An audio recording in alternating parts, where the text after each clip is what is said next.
সবাইকে আজকের ম্যাথ ক্লাসে স্বাগতম। আজকে আমি অঙ্ক করব তৃতীয় শ্রেণীর অধ্যায় 4 যোগ ও বিয়োগের সম্পর্ক অধ্যায়ের 38 নাম্বার পৃষ্ঠা। একে বলা হয়েছে একটি ট্রেনে 1637 জন যাত্রী ছিল। একটি স্টেশনে 865 জন যাত্রী নেমে গেল এবং 730 জন নতুন যাত্রী উঠল। এখন ট্রেনটিতে মোট কতজন যাত্রী আছে? তাহলে এখানে আমাকে দেওয়া হয়েছে ট্রেনের যাত্রী ছিল 1637 জন। একটি স্টেশনে যাত্রী নেমে গেছে 865 জন, আবার নতুন যাত্রী উঠেছে 730 জন।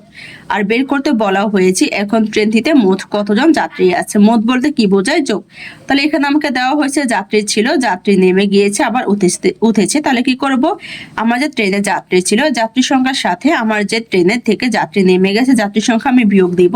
বিয়োগ দিয়ে যে বিয়োগফল বের হবে ওই বিয়োগফলের সাথে যতজন নতুন যাত্রী উঠেছে তা যোগ দিব। তাহলে ট্রেনটিতে আমি মোট কতজন যাত্রী ছিল তা পেয়ে যাব।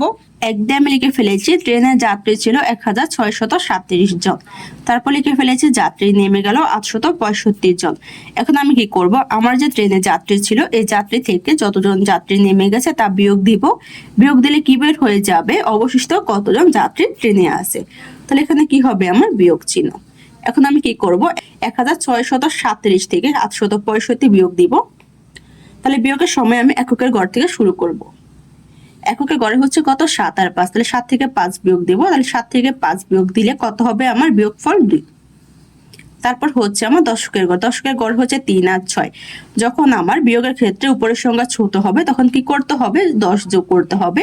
তাহলে এখানে 6 থেকে কিন্তু 3 আমার ছোট, তাহলে কি করব? 3 এর সাথে আমি 10 যোগ দিব। তাহলে 3 এর সাথে যদি আমি 10 যোগ দিই তাহলে আমার কত হবে? 13। তাহলে 13 থেকে আমি 6 বিয়োগ দিব। 13 থেকে 6 বিয়োগ দিলে আমার বিয়োগফল কত? 7। হাতে আছে কত? আমার যেখানে 13 সাথে 10 যোগ করছি এখানে কিন্তু আমার হাতে 1 রয়ে গিয়েছে। তাহলে হাতে যে আমার 1 আছে, 1 আমি কি করব? পরবর্তী সংখ্যা নিচের সংখ্যার সাথে যোগ দেব। তাহলে এখানে নিচের সংখ্যা কত? 8। তাহলে 8 এর সাথে 1 যোগ দিলে কত হবে? আমার 9। তাহলে 9 থেকে উপরে 6 কিন্তু ছোট, তাহলে কি করব? উপরের সংখ্যা ছোট, 10 যোগ করব। তাহলে এখানে আমি কি করব? 10 যোগ করব। 10 যোগ করলে কত হবে? আমার 16। তাহলে 16 থেকে 9 বিয়োগ দিলে কত হবে? আমার 7। এখানে যে আমি 16 সাথে 10 যোগ করেছি, 10 এখানে কিন্তু 1 আমার হাতে রয়ে গিয়েছে। তাহলে আমার যে হাতে 1 আছে, 1 আমি কি করব? পরবর্তী সংখ্যার নিচের সংখ্যার সাথে যোগ দিব। তাহলে এখানে দেখো পরবর্তী সংখ্যা নিচে কোনো সংখ্যা নেই, তাহলে কি করব? 1 আমি মনে মনে এখানে বসিয়ে দেব। তাহলে এখানে যদি 1 বসাই তাহলে উপরে আছে কত? 1। তাহলে 1 থেকে 1 বিয়োগ দিলে কত হবে? আমার 16। প্রথম 16 লেখা লাগে না, কারণ প্রথম শূন্যের দাম নেই। তাহলে কত? 772 জন। তাহলে অবশিষ্ট যাত্রী আছে কত? আমার 772 জন। আবার কিন্তু আমার ট্রেনে নতুন যাত্রী উঠেছিল কত? 730 জন। এখন আমি কি করব? এই অবশিষ্ট যাত্রীর সংখ্যার সাথে নতুন যাত্রীর সংখ্যা যোগ করে নিব। তাই আমি লিখে ফেলেছি নতুন যাত্রী উঠলে 730 জন। তাহলে অবশিষ্ট যাত্রীর সাথে নতুন যাত্রী কি দিব? যোগ দিব। যোগ দিলে মোট কতজন যাত্রী আছে তা বের হয়ে যাবে। তাহলে এখানে কি চিহ্ন বসবে? আমার যোগ চিহ্ন। এখন আমি 772 সাথে 730 যোগ দিব। এককের গড় থেকে শুরু করব। তাহলে 2 এর সাথে 0 যোগ দিলে 2 এর 2। তারপর হচ্ছে দশকের গড়ে 7 এর সাথে 3 যোগ দিব। তাহলে কত হবে? আমার 10। 10 এর 0 কিন্তু আমার এককের গড়ে, তাহলে 10 এর 0 আমার বসে যাবে। আর আমার যে 10 এর 1 আছে ওইটা কিন্তু আমার দশকের গড়। তাহলে ওই যে আমার হাতে 1 থাকবে, 1 কিন্তু আমার পরবর্তী সংখ্যার সাথে যোগ হবে। তাহলে আমার 10 এর 0 বসবে, হাতে থাকবে কত? 1। 1 আমি পরবর্তী সংখ্যার নিচের সংখ্যার সাথে যোগ দিব। তাহলে 7 এর সাথে 1 যোগ দিব। 7 এর সাথে 1 যোগ দিলে কত হবে? আমার 8। 8 এর সাথে 7 যোগ দিলে কত হবে? আমার 15। তাহলে কত হয়? 1502 জন। তাহলে মোট যাত্রী আছে 1502 জন। বলা হয়েছে যাত্রী নেমে যাওয়ায় বিয়োগ করতে হবে এবং যাত্রী উঠে যোগ করতে হবে। আমি কিভাবে হিসাবটি করতে পারি? গাণিতিক বাক্য 1637 বিয়োগ 865 যোগ 730 সমান হচ্ছে খালি ঘর। তাহলে এখন কি করব? 1637 থেকে 865 বিয়োগ দিব। বিয়োগ দিলে কত হবে? 772। তাহলে 865 হচ্ছে আমার কত? যাত্রী নেমে গিয়েছে। আর 1637 থেকে 865 বিয়োগ দিয়ে যে বিয়োগফল বের হয়েছে 772, এই 772 হচ্ছে আমার অবশিষ্ট যাত্রীর সংখ্যা। তাহলে কি করব? আমি এই অবশিষ্ট যাত্রীর সংখ্যার সাথে মানে 772 এর সাথে নতুন যে যাত্রী উঠেছে 730 যা যোগ দিব। তাহলে 772 এর সাথে 730 যোগ দিলে কত হবে? আমার 1502। তাহলে এখন ট্রেনটিতে মোট 1502 জন যাত্রী আছে। দুই বলা হয়েছে কোন বিদ্যালয়ে মোট 538 জন শিক্ষার্থী ছিল, ওই বিদ্যালয়ে 125 জন নতুন শিক্ষার্থী ভর্তি হলো এবং 93 জন শিক্ষার্থী অন্য বিদ্যালয়ে চলে গেল। এখন বিদ্যালয়ে মোট কতজন শিক্ষার্থী আছে? তাহলে এখানে আমাকে দেওয়া হয়েছে মোট শিক্ষার্থী ছিল 538 জন। তারপর নতুন বিদ্যালয়ে নতুন শিক্ষার্থী ভর্তি হয়েছে 125 জন, আর অন্য বিদ্যালয়ে শিক্ষার্থী চলে গেছে 93 জন। বের করতে বলা হয়েছে যে মোট কতজন শিক্ষার্থী আছে। তাহলে আমি কি করব, বিদ্যালয়ে যে মোট শিক্ষার্থী ছিল এই শিক্ষার্থীর সাথে নতুন শিক্ষার্থীর সংখ্যা যোগ দিব, আর যতজন শিক্ষার্থী চলে গেছে তা বিয়োগ দিব। তাহলে আমার মোট কতজন শিক্ষার্থী আছে তা বের হয়ে যাবে। 2 দিয়ে আমি লিখে ফেলেছি শিক্ষার্থীর সংখ্যা 538 জন। যোগ দিব নতুন শিক্ষার্থীর সংখ্যা, তা লিখে ফেলেছি নতুন শিক্ষার্থী ভর্তি 125 জন। আমার শিক্ষার্থীর সংখ্যার সাথে নতুন শিক্ষার্থী যোগ দিলে বর্তমানে কতজন শিক্ষার্থী আছে তা পেয়ে যাব। তাই লিখে ফেলেছি শিক্ষার্থী আছে। তাহলে কি করব, যোগ। তাহলে এখানে কি চিহ্ন হবে, আমার যোগ চিহ্ন। এখন আমি 538 এর সাথে 125 যোগ দিয়ে যোগফল বের করে নিব।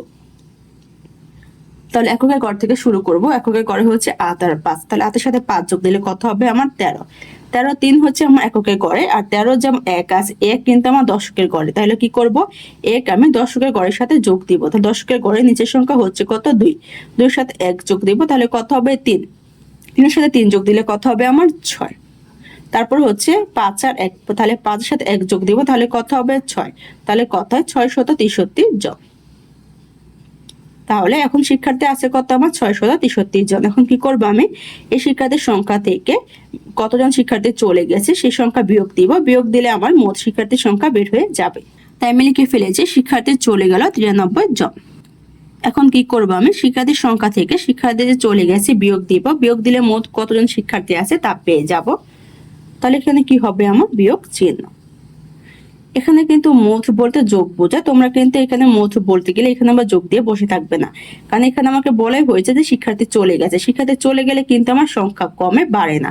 তাহলে যখন আমি শিক্ষার্থীর সংখ্যা থেকে শিক্ষার্থী চলে যাওয়ার সংখ্যা বিয়োগ দিব, তখন আমি কি করব, এখানে বিয়োগ চিহ্ন দিয়ে মোট শিক্ষার্থী বের করে নিব। তাহলে কি করবে, এখন আমি বিয়োগ দেব। এককের ঘর থেকে শুরু করব। এককের ঘরে হচ্ছে আমার 3 আর 3, তাহলে 3 থেকে 3 বিয়োগ দিলে কত, 0। কারণ 3 থেকে 3 জন চলে গেলে কতজন থাকে, 0 জন। তারপর হচ্ছে দশকের ঘর, দশকের ঘরে হচ্ছে 6 আর 9, তাহলে 9 থেকে 6 কিন্তু 14। তাহলে কি করব, আমি বিয়োগের ক্ষেত্রে উপর সংখ্যা 14 10 যোগ করতে হবে। 10 যোগ করলে কত হবে, 16। 16 থেকে আমি 9 বিয়োগ দিব। 9 বিয়োগ দিলে কত হবে, আমার 7। এই 16 কিন্তু হাতে আমার 1 রয়ে গিয়েছে, ঠিক না? আমার কিন্তু হাতে 1 রয়ে গেছে। এখন কি করব, আমি এই 1 পরবর্তী সংখ্যার সাথে যোগ দিব।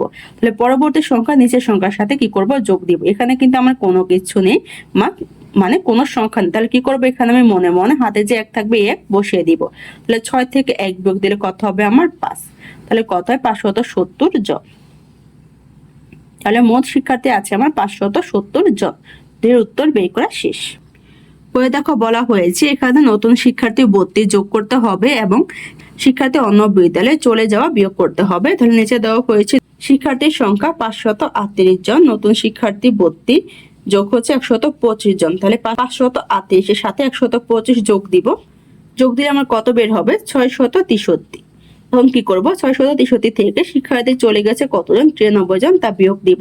তাহলে বিয়োগ দিলে কত হবে, আমার 570। তাহলে বিদ্যালয়ের মোট শিক্ষার্থী আছে আমার 570 জন।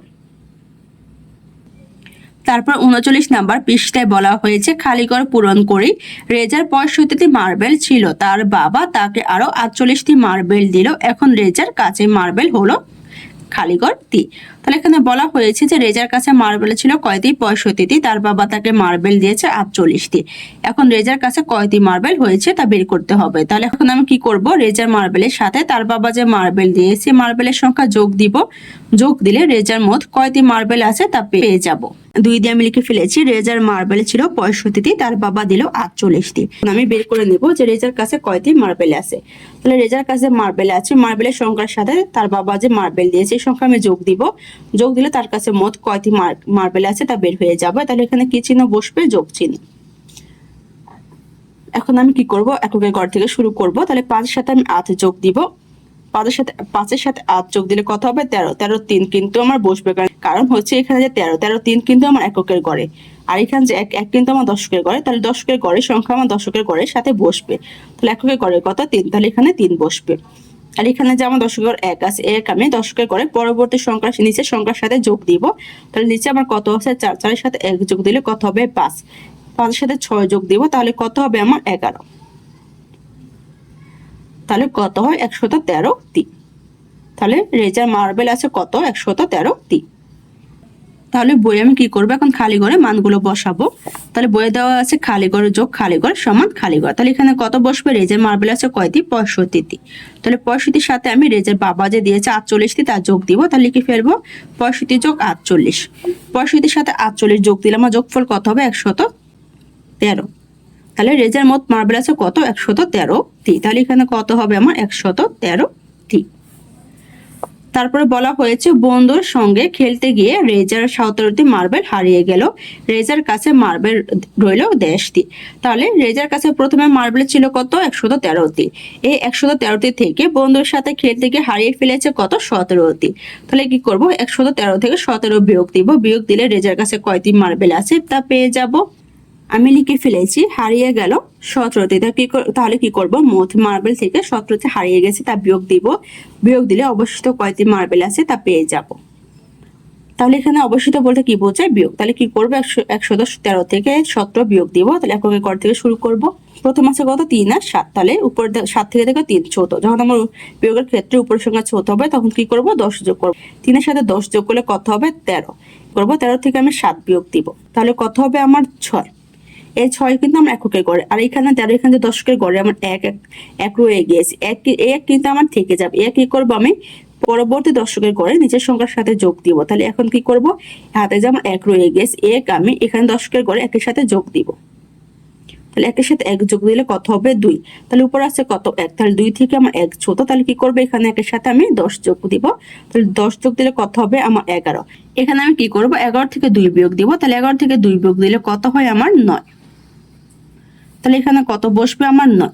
আর এখানে যে 11 যে 1 আছে, 1 কিন্তু আমার হাতে থেকে যাবে। তাহলে কি করব 1 আমি পরবর্তী সংখ্যা নিচের সংখ্যা নেই, তাহলে কি করব 1 আমি মনে মনে বসাবো। তাহলে এখানে মনে মনে 1 বসাবো। আর এখানে উপর আছে কত 1, তাহলে 1 থেকে 1 বিয়োগ দিলে 0। প্রথম 0 দাম নেই তাহলে লেখা লাগে না। তাহলে কত 96টি। তাহলে অবশিষ্ট মার্বেল আছে কত 96টি। তাহলে বইয়ে দেখো দেওয়া হয়েছে খালি ঘর বিয়োগ খালি ঘর সমান খালি ঘর।